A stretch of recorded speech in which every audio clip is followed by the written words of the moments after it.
Y'all planning for this?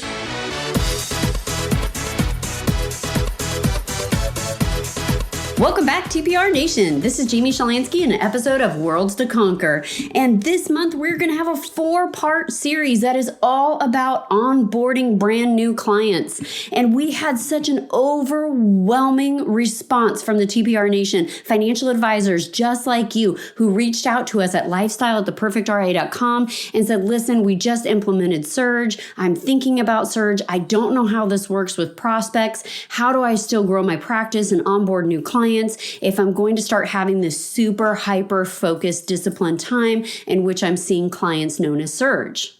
And as you know, the Perfect RIA is 100% about the pursuit of perfection. And we're always looking for tips, tricks, strategies, and ways to evolve our RIA practices so that we become better financial advisors and we deliver massive value to our clients, spend more time outside of the office with the people that we love the most. And also, we've got to run highly profitable practices. And part of being profitable is that growth. If you are not growing, you are dying.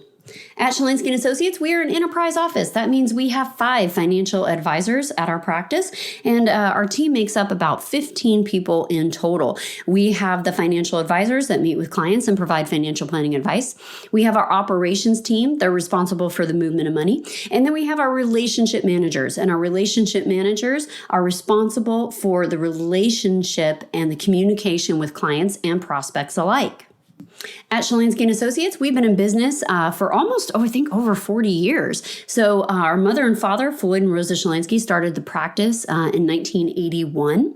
And since then, we have been servicing not only Alaska, but now we've grown to the point where about 46% of our clients live outside of Alaska into the contiguous United States. And one of our focuses during the development of our company has always been on education. And so we've always been looking at ways that we could educate the public to become more financially independent. And my father and mother started that with Successful Money Management with Jack Root back in the day. That went on to Financial Strategies for Successful Retirement. We would teach classes inside the public school system. And as we evolved, we began to focus on federal employees in particular. And so we began to teach classes to federal employees, at first locally, just here in Alaska. And then now, because thanks to the internet, we've gone online and we're able to hit a much wider audience through Plan Your Federal Retirement. Plan Your Federal Retirement is our lead source. This is how we deliver education on finances to federal employees. Micah Shalansky is the face of it, and I am generally the author of most of the content that we send out. As we have other financial advisors that begin to work with federal employees, you see more and more of their presence online, which is just powerful and adding to the brand. On average, we have about 100 prospects that come through and contact our RIA to schedule an appointment with one of our federal employee benefit specialist financial advisors. Working with federal employees is one of our company's niches. If you are a niche practice and you are working with a particular set of people, if it's dentists, if it's doctors, if it's attorneys, if it's real estate people, then you want your marketing to be focused primarily on them. That doesn't mean that you're going to only take clients that are in that particular career, industry, pathway, company, etc. But that means that your focus and your expertise is on those individuals. Just like you wouldn't turn away a couple that one of them was maybe a doctor and the other one was a photographer, you wouldn't turn them away and say, sorry, photographer, I can't work with you because you are not also a doctor. So we always have that byproduct. That's one of the big mysteries of the niche, is that a lot of people ask us, if I'm going to focus on niches, should I only focus on those clients or should I accept other people? And I would argue that naturally you're going to select other people anyways, because people are going to be cohabitating with individuals that maybe are not part of that niche. But you should have a lot of your marketing should be primarily focused on the area that you're trying to grow the most. When I talk to most financial advisors throughout the country and I ask them about their marketing and who they're targeting and how they get the most leads to their practice, they always end up telling me that they are referral based. So most financial advisors get prospects from referrals, which is fantastic. That is the best kind of prospect to meet with because somebody else has already done a lot of that heavy lifting and established a lot of trust factors versus somebody that you're cold calling or blindly meeting on the internet. So let's say that you are a prospect and you reach out to Shalansky & Associates and you want to get scheduled with one of our financial advisors, regardless if you're in our niche as federal employees or small business members, or if you're just another individual that wants to talk to somebody about financial planning. Our process is going to be the exact same. We have the exact same process outlined for prospects, and it's really, really important to make sure that as you start this process in your RIA, that you have a tried and true experience journey for prospects to go down. So let's start talking about when prospects reach out to Shalansky & Associates, our RIA, and they want to come in and they may want to meet with Jamie, Floyd, Micah, Christian, John, doesn't matter, whoever they want to meet with. The very first thing I want to tell you is that if I've met somebody socially and they start asking questions and they want to get on my calendar, of course, they're going to want to ask me for a business card. I normally don't carry business cards. I instead grab their phone, point them towards our website, and then that outlines our prospect process for them as well. Of key importance, I want to make a mention right now that I do not give out my cell phone to people that I meet socially, networking, or prospecting. I don't want them calling me on my cell phone. That's going to circumvent my process and that's going to cost me with my team. So what I do instead is I make a lighthearted joke. If somebody says, hey, can I get your number? Can I get on a calendar? Can you bring it up right now? Let's see if we can get something scheduled. And I just tell them, golly, every time I get on the calendar, I make an absolute mess and my assistant gets so mad at me for doing that I've promised her that I won't cause any havoc on her end that she's going to have to later clean up. So instead, could I just put you in contact with her directly? And then normally they'll say absolutely, and then everyone gets a little laugh. But I want to establish right off the get-go, I don't set my own appointments. I don't make my own schedule. I don't go into the calendar. They cannot book with me because if what you begin with, you will end with. And so this is really important because I bet some of you out there listening have given out your cell phone to somebody that you wanted to do business with that later becomes a client. And guess what? Now they only want to contact you on your cell phone, or they only want to text you about certain things. And of course, a contingent on your compliance department, you can't accept those texts anyway. But especially when you have networking friends or people that are in that social community, it can be really hard for them to understand that they're not allowed to get a hold of you on your cell phone. Same thing that goes with email. So if I have a prospect or somebody that I've networked with that wants to meet with me more one-on-one, and they email in and they ask to get scheduled. Of course, through following our email delegation policies, I don't go through my email first. My assistant does, and they scrub that. So normally they're pretty good about catching those emails that come in. And let's just say that I got in a terrible habit and I wanted to respond right back to that person that I had that relationship with about scheduling. If it is coming into me, I will drop it down and have it come from clients@shalansky.com instead of jamie@shalansky.com. And so then that way, I'm setting a precedence that they need to have everything go back. My relationship managers check that inbox constantly at clients@Shalansky, and they're going to be the first ones to respond. Email is not something that we're in all the time as financial advisors. It's not instant communication, no matter how much everybody wants it to be. Something that drives me nuts is somebody calling me on the phone and saying, hey, did you see that, blah, blah, blah. And I'm like, see what? And they're like, your email. And I'm like, well, hold on. No, I didn't see anything. And I jump in there. Maybe I stop everything. And the gong is ringing and I'm looking. And guess what? The email came in 5 minutes ago. No, I did not check my email 5 minutes ago to see if this message came in.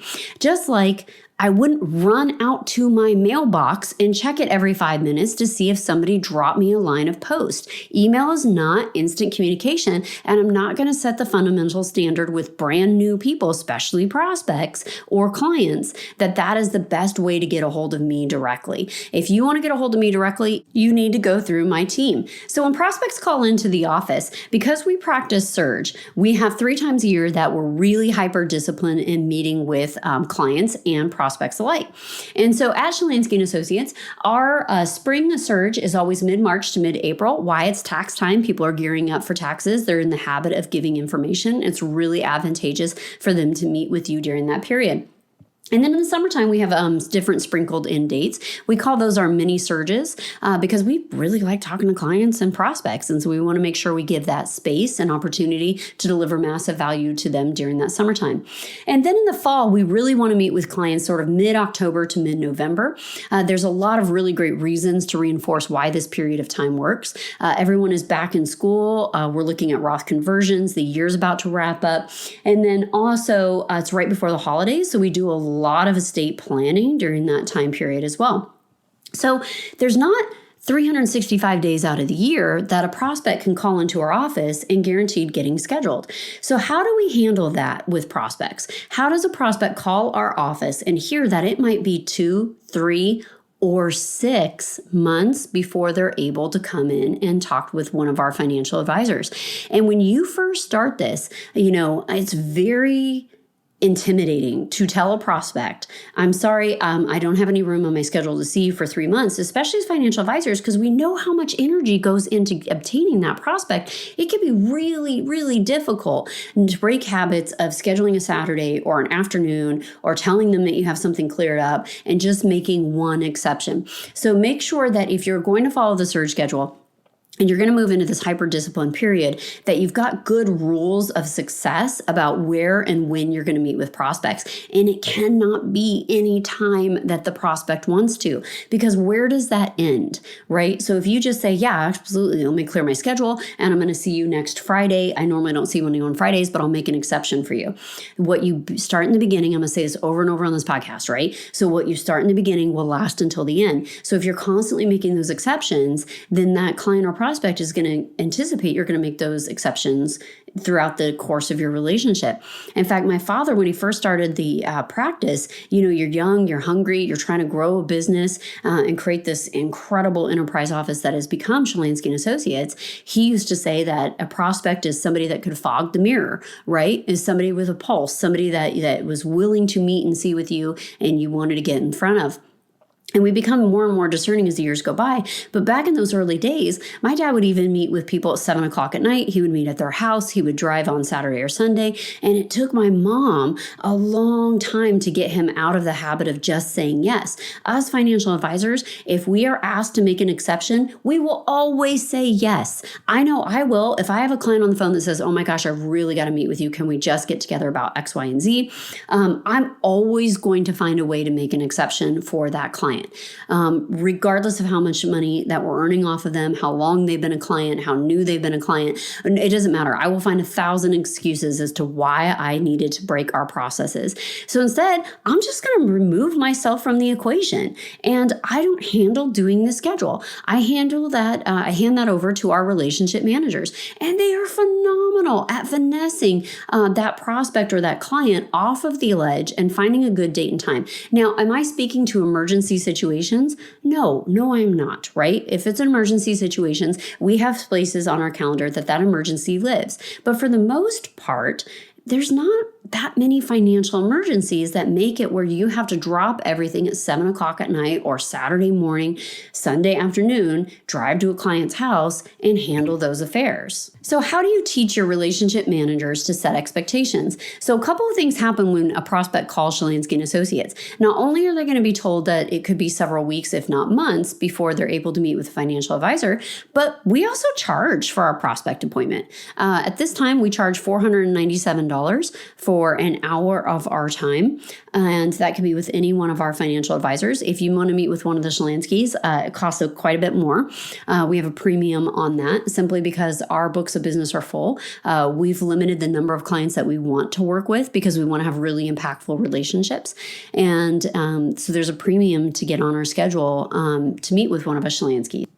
So right off the bat, our relationship managers have two obstacles that a lot of people in financial advisory services would just kind of stop and not know what to do with. Is one, they've got to announce that we have a fee that we have to collect on in order for them prospect to come and meet with one of us.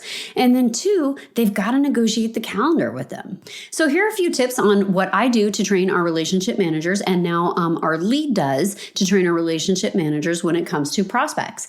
Number one, start financial planning for your employees. This is something that I cannot scream from the mountaintops loud enough about, is that if you begin financial planning for your employees, and I've put this in as part of our incentive package when we're onboarding new personnel, is that any one of our employees can choose one of our financial advisors, and they get to work with them and their spouse, and become full financial planning clients. And when I say they're full financial planning clients, I don't mean we kind of do this casually on the side.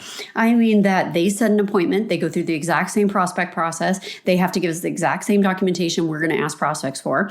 And then we're going to onboard them as if they are normal fee paying clients. There's no exception to that process.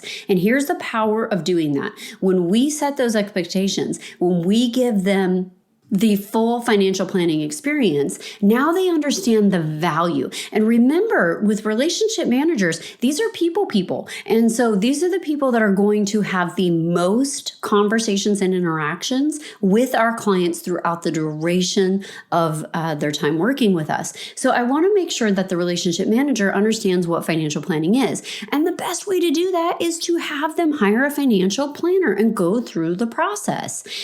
Second of all, when clients have questions, they're going to call that relationship manager probably first. And as long as the relationship manager is not providing financial advice, I want them empowered to answer questions. I want them to know what is an LES, a leave and earning statement, why we ask for 3 years of taxes, what questions on the data form are pertinent, and do I have to turn everything in, and does it really matter? Then when my relationship manager and their spouse come in for their appointment, we're going through the whole prospect and new client onboarding process. And so they're getting to see us live, go through the tax returns, go through all their financial data, get all the insurance information, look at all the different 401k plans they had before, and all of the different accounts that they have with employers. Every step I would take with a regular financial planning client is how I am treating my employee financial planning client. So when the relationship manager goes through that process, they are really informed, and they also get to speak from experience. And since these are individuals that like to relate to other individuals, they get to share that knowledge and say, you know what, it was really powerful when I had those 3-year tax returns, because when we went through it with my husband and I, we did X, Y, and Z. And so they get to share in that experience. They get to know what financial information and see the bigger picture. And this is really imperative to us because at Shalansky & Associates, we ask people for a lot of their financial data, a lot. We do not just look at taxes and investments. If it deals with money, I want to know about it. And when my relationship managers understand the reason as to why I want to know about it, they're that much more impactful and more conveying to talk to that prospect and to tell them the importance of giving us the data. When it comes to talking about the financial planning fee, we're very upfront with it. Prospects and clients are welcome to jump on our website and see our process. They know that they'll have to fill out an initial form, they'll receive our ADV, and then they'll go through what documentation that we ask every prospect for. In future episodes, we're going to talk a lot about what documents we ask prospects to bring us before they become clients. And so you really have a firm understanding of everything that we go through. And when we collect that fee guarantees somebody on the calendar. Now, do we have exceptions? This is one question I often get from financial advisors that say, hey, but I'm not going to charge $497 if a client gives me a referral.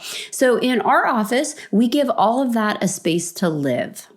Every single prospect that we meet with pays $497, or they are one of every financial advisor's 5 exceptions. So every financial advisor in our office can have an annual 5 exceptions to this rule, and they can pick and choose. This could be a child of an adult client that they want to meet with.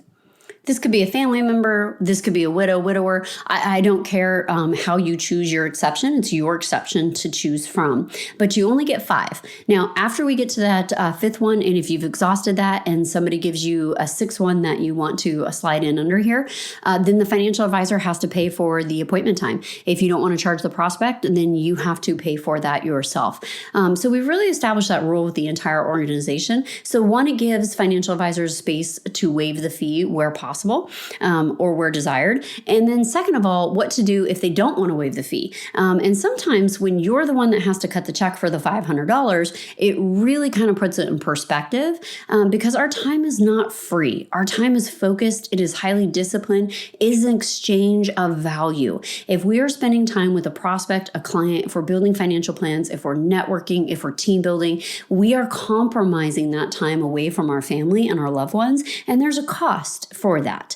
And so when we put it in that perspective, most of the financial advisors find that they're really comfortable with 5 or less exceptions. Our team members have a really great script on what they say to prospects when they call in and their questions about the fee and what the fee covers, etc. Basically, the fee is an hour worth of our time. You're not going to get a deliverable of a financial plan. You're going to get a recap and a summary of our conversation, but you're paying for an hour's worth of our time. And what's beautiful about our team is that we all see how hard that we work. So our team sees how much energy goes into creating the marketing materials that we put out on YouTube and podcasts and articles. And they also get to see how hard one another works. And so when we don't charge the fee to the prospect, what we're saying is our time had no value. And our team doesn't feel that way. They're really proud and honored by the work that they do and the work that their coworkers do. So they don't have a lot of head trash around charging that fee necessarily. And also remember that the worst thing that a prospect can possibly say is, I don't want to pay the fee. It's not worth it. Okay. That's okay. We get a vote with our dollars. We're a consumer society. If you don't want to pay for this good or service, that is 100% okay. You are welcome to go to anyone else that is willing to work for free. Now, another reason that ended up as a byproduct of charging this fee that we hadn't realized is that it also allowed us to eliminate a lot of people that wanted things for free or that had a hard time paying for services. Not financially, like they didn't have the economic means, but they didn't find it of value. So we found a byproduct of charging the fee was that it really eliminated the people that didn't want to pay for services. And keep in mind, if they didn't want to pay a prospect fee, they're really not going to want to pay our new client fee. So for us, it was a really beautiful situation, and it's not right for everyone. If you're interested in charging fees and knowing what to charge, there's a lot of great resources out there. Just make sure that you talk to your compliance and you update your ADV to mention that you are going to charge for those initial consultations. All right, then the second issue that we have is oftentimes the calendar. So as I mentioned before, when we do our surges, we have 3 times a year that we're doing surge. In the spring, right before tax, this is a powerful time. We do mini surges throughout the summer, and then we have our big fall surge. So if you come to us in between one of those calendar times, it could be several weeks or months before you get on our schedule. Particularly if you want to meet with one of us Shalanskys, you could have to wait 6 months before you get on our calendar.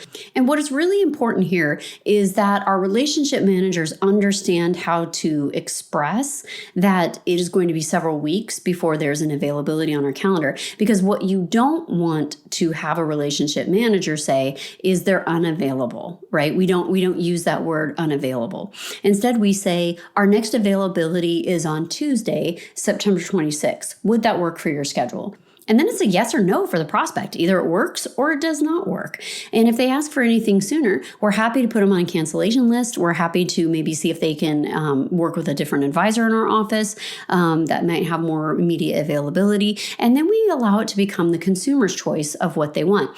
And I want you to think less of financial advisors and more of doctors. If you called a neurosurgeon and you needed to see them and they said, great, come in tomorrow, my schedule's wide free, you'd be like, oh, how come your schedule is totally wide open? Are you not a very good neurosurgeon? Versus if you wanted to talk to somebody and they said, hey, we've got a 2.5 month waiting list. I'm happy to put you on it, but I won't be able to see you until 3 months out. You're going to feel that the demand for that particular professional warrants the time waiting until that next appointment becomes available.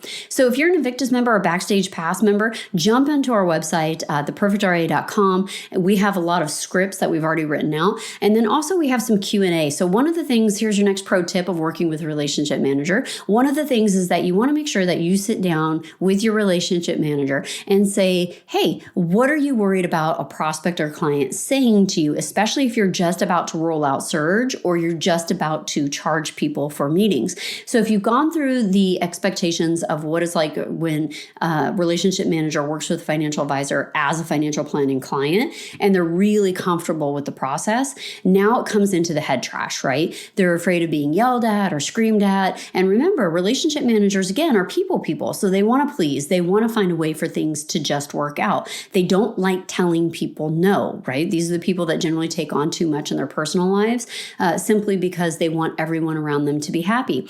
So instead, we sat down down and said, okay, what are things that prospects have said to us, and what are the worst fears that they're going to say to us? And then the financial advisor sat down and said, all right, let's work with how we would say this. And we just had this coaching session. And then we took all of those things on a whiteboard or giant 3M sticky and said, all right, how many times has this happened to you? And as they started to walk through it, they's like, wow, in the last 5 years, I've only had that question one time, or somebody's only said that to me 1 or 2 times.